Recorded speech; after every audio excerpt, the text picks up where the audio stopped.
بسم الله الرحمن الرحيم. بسم الله الرحمن الرحيم. السلام عليكم ورحمة الله وبركاته. حمدا وشكرا لله, salatan wassalaman ala rasulillah, amma ba'du. Teman-teman semua, bagaimana kabarnya? Semoga selalu dalam lindungan Allah Subhanahu wa taala. Teman-teman semua, kita semua sedang mengalami COVID-19 atau pandemi virus corona. Hari ini saya ingin membuat video yang saya beri judul Ramadan di rumah aja, karena pemerintah di berbagai daerah sudah menerapkan PSBB atau pembatasan sosial berskala besar, termasuk di tempat saya di Cirebon dan umumnya di Jawa Barat juga sudah diterapkan PSBB sejak tanggal 6 hari Rabu kemarin. Di sini saya ingin membuat video tentang panduan sholat di rumah. Pertama, kita samakan prinsip bahwa kita mengamalkan sunnah. Firra minal madzumi firaraka minal asadi. Larilah engkau dari penyakit menular atau lepra seperti engkau lari dari singa. Teman-teman semua, saya buat rangkuman ini supaya menjadi panduan buat teman-teman semua, bahwa kita dianjurkan oleh Rasulullah SAW untuk lari dari penyakit menular. Jangan katakan kita meninggalkan masjid, jangan katakan kita meninggalkan berjamaah, karena kata-kata itu sangat menyakitkan. Tetapi katakanlah bahwa kita sedang mengamalkan sunnah Nabi SAW tatkala di tengah-tengah wabah. Lalu bagaimana kita sholat gak bisa di masjid? Maka sholat di rumah diperbolehkan, sebagaimana kisah Itba' bin Malik, salah satu sahabat Rasulullah SAW yang ditugaskan untuk menjadi imam di salah satu daerah, di salah satu tempat. Seiring berjalannya waktu, Itba' bin Malik itu semakin renta, semakin tua. Sedangkan dari rumah ke tempat ibadah sangat jauh, harus melewati lembah, harus melewati jalan yang becek dan terjal. Maka Itba' bin Malik meminta Rasulullah SAW keringanan untuk melaksanakan sholat di rumah, dan beliau meminta Rasulullah untuk sholat di rumahnya agar bekas sholat Rasulullah dijadikan musola al-bait oleh Itba' bin Malik. Maka sepakat ahli fikih, ada masjid yang digunakan 5 waktu, ada masjid jami' yang digunakan sholat Jumat, ada juga masjid atau musola al-bait, yaitu sepetak tanah, sepetak tempat dalam rumah yang digunakan untuk sholat. Maka itu sah berdasarkan kisah Itba' bin Malik. Jadi teman-teman, lantas bagaimana kalau misalkan saya tidak memiliki ruangan? Tidak apa-apa, ada satu tempat yang pas buat sajadah, itu digunakan, dijadikan musola al-bait kita. Selanjutnya, saya nggak hafal banyak ayat. Kalau misalkan tarawih kan harus banyak surat, banyak ayat yang harus dihafal. Lantas bagaimana kemudian saya sholat tarawih? Maka dikisahkan dari Aisyah radhiyallahu anha, beliau memiliki budak atau hamba saya bernama Zakwan. Karena Zakwan kana yaumun nasa fi Ramadan wa kana yaqra'u minal mushaf. Dia hamba saya Aisyah bernama Zakwan, dan dia memimpin atau mengimami umatnya, jamaahnya, kaumnya ketika bulan Ramadan dengan membaca mushaf.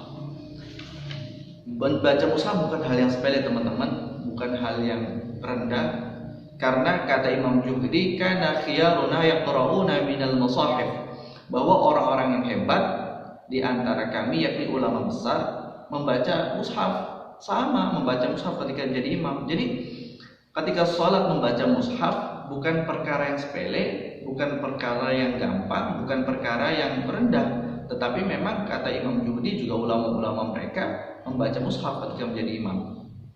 Lantas Imam Ahmad bin Hanbal juga pernah ditanya oleh muridnya, ya imam, apakah boleh orang sholat menjadi imam lantas dia membaca mushaf? Apa kata Imam Ahmad bin Hanbal yang diriwayatkan oleh Imam Ibnu Qudamah dalam kitab Al-Bukhdi? La ba'sa, tidak apa-apa. ayyusalliya bin nasi wa huwa yanzuru fil mushaf, bahwa orang yang sholat menjadi imam dan dia melihat mushaf. Boleh-boleh saja teman-teman. Lantas pertanyaan selanjutnya, bagaimana dengan bapak-bapak yang gangguan matanya tidak jelas melihat, kemudian tidak terlalu baik dalam membaca Al-Quran? Maka kemudian kita mengacu salah satu hadis Nabi di zaman Rasulullah Sallallahu Alaihi Wasallam. Ada seorang anak yang memimpin sholat kaumnya. Wa ana ibnu sitta aw sab'a sinin. Dia mengaku menjadi imam umur 6 atau 7 tahun.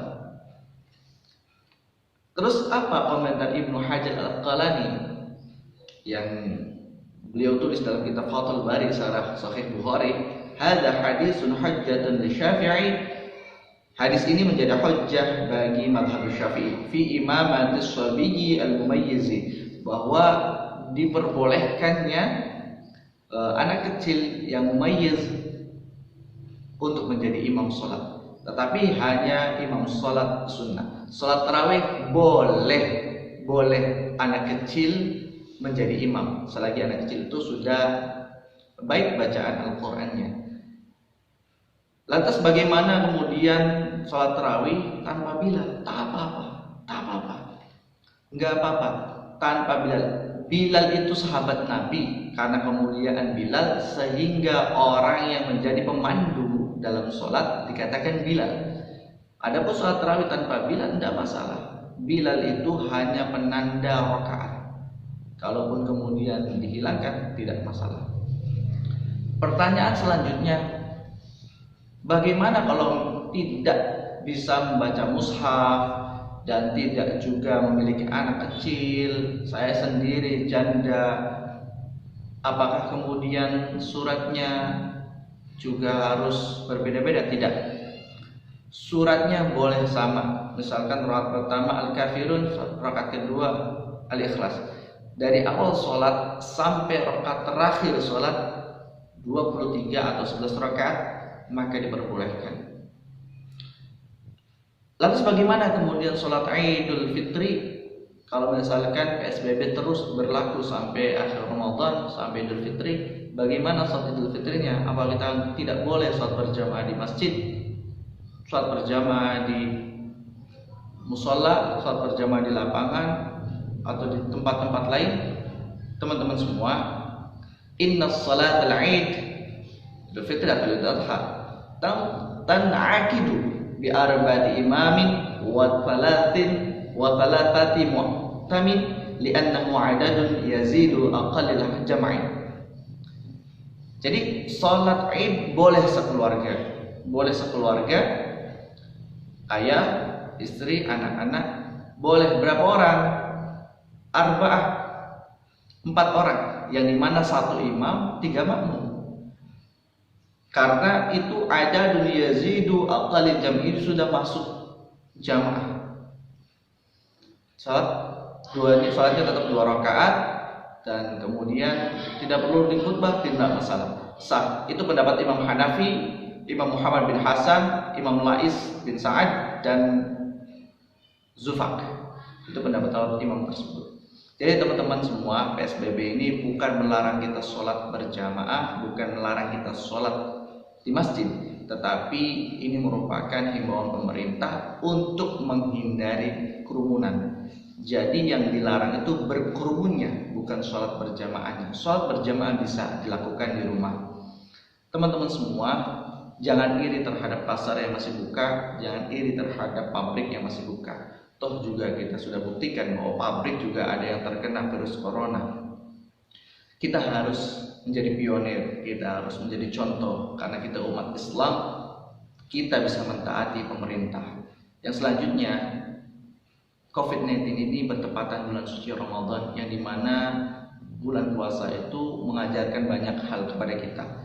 Orang yang berpuasa itu diajarkan tentang arti keyakinan, bahwa orang yang berpuasa dia dahaga, dia lapar, iya, tetapi dia yakin bahwa maghrib akan datang. Maka dari itu orang berpuasa sabar menjalani puasanya. Begitupun sama kita umat Islam juga harus sabar dan yakin bahwa ya virus corona mengganggu, ya virus corona membuat kita tidak nyaman, tetapi kita harus yakin bahwa pertolongan Allah akan datang sebagaimana keyakinan orang yang berpuasa maghrib akan tiba. Wallahu a'lam bishawab. Mudah-mudahan ini menjadi panduan buat kita semua dan menjadi manfaat buat kita semua, baik saya maupun teman-teman semua. Wallahu a'lam bishawab. Assalamualaikum warahmatullahi wabarakatuh.